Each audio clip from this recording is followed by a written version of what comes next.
Hey guys, it's Nick Hodges here, and it's been a crazy couple of weeks. As most of you know, I posted a video on the 13th of February celebrating reaching 11,000 subscribers, which I thought was awesome. It's a crazy amount of people to be watching a channel that hasn't even been around that long. I mean, I don't exactly have that many videos up yet. So imagine the look on my face when that number reached, within 2 weeks, 20,000, 30,000, 40,000, and now History Buffs has reached over 54,000 subscribers. Putting that into perspective, you guys could fill up every seat in the Colosseum and then some. And then just the idea of me standing in the middle of the arena with every one of you watching me is really nerve-wracking. I think that image is enough to give anyone stage fright. But fortunately, not enough to deter me from making any more videos, so don't worry about that. Some people have asked me if Waterloo was going to be my last video because of that ending, so I would like to officially state, no. No, it's not. It was just meant to be a homage to the original intro, that's literally it. I'm not quitting anytime soon, I am just getting started. Now, how this all started is just crazy.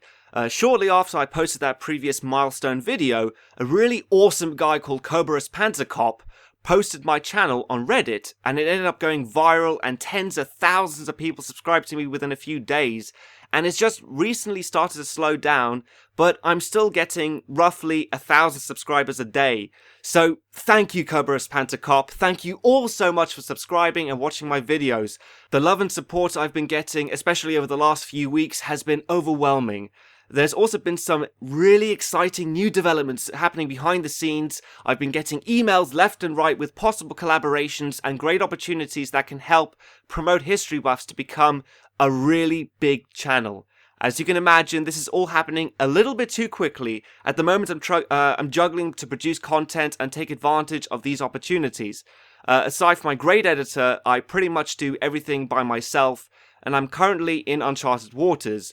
But hopefully sometime in the future I could start making some money off of this and hire some fucking help. Because I did not predict at all that things were going to change this quickly. Now, unfortunately, I can't tell you what these opportunities are just yet, but I know for certain that you're absolutely going to love them and they will help make History Buffs become the channel you want it to be. So anyway, moving on from that boring stuff, let's get on to the Q&A segment. This is a question from Toner Polo, who asks me, how familiar are you with history movies from non-English speaking countries? Can we get some reviews from movies all around the world? The answer to that question is that I am somewhat familiar, and I do definitely plan to review some foreign language films. I think it's a bit silly to just limit History Buffs to only doing English-speaking films when there is so much to choose from elsewhere.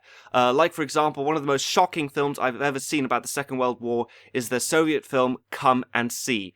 It literally disturbed me when I watched it, and even though it may not be as well known as Enemy at the Gates, it really does give you an insight into the horror that was the Eastern Front. There's also another film that I watched recently that just blew me away, which was Admiral Roaring Currents. This is a South Korean film about a naval battle in the Imjin War, where the Korean Navy was able to defeat an armada of 200 to 300 Japanese ships with only 12 ships. I had no idea that this battle ever existed, and this film has to have the best naval battle presented on the screen since Master and Commander. So there are many foreign language films that I want to review, but for the moment, I'm choosing to stick with English-speaking films until my channel gets big enough to allow me to review whatever I want. So please be patient, guys. Hopefully, at this rate, it shouldn't be much longer. The next question is from Joel Goit, hope I'm saying that right, who asks, what sources do you use for your vids? Your own vast wealth of knowledge, or Wikipedia, or something else?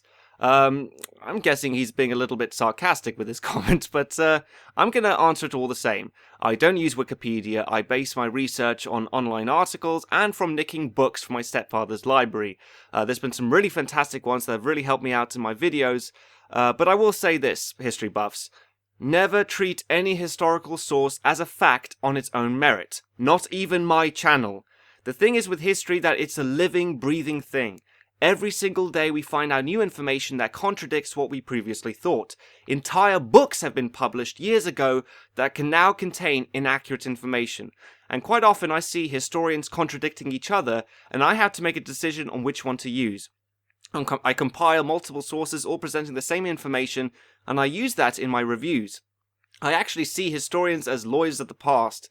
They present the history they believe to be correct by compiling all the evidence they've had at the time, the best way they possibly could. So nothing in life is infallible, not even history buffs, not even the History Channel.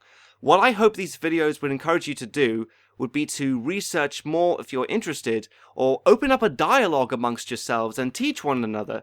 That's what I would love to see a community of history buffs do.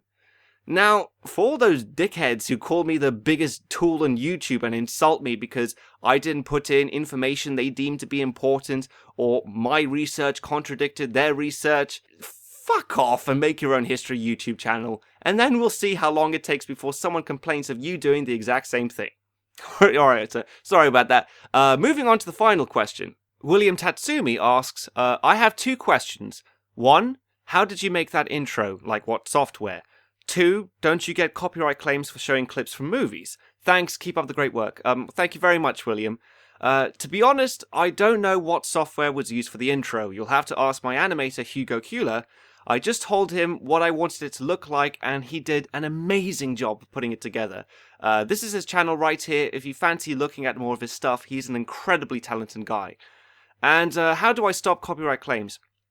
This is a frustrating part of my life. Every time I upload a video, I have to fight off a copyright claim under fair use, and if my dispute gets rejected, then I have to appeal it.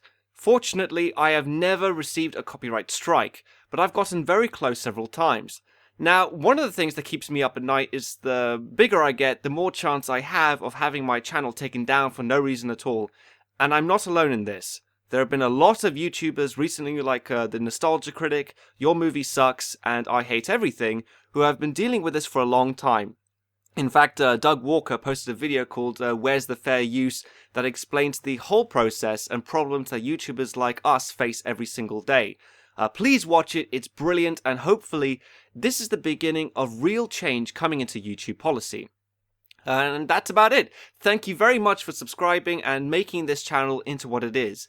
I'm currently working on Alexander, and that's all I could really tell you for the moment. But if nothing falls through, and I'm working real hard to make sure they don't, some really cool content is coming your way. So thanks very much, guys. Take care.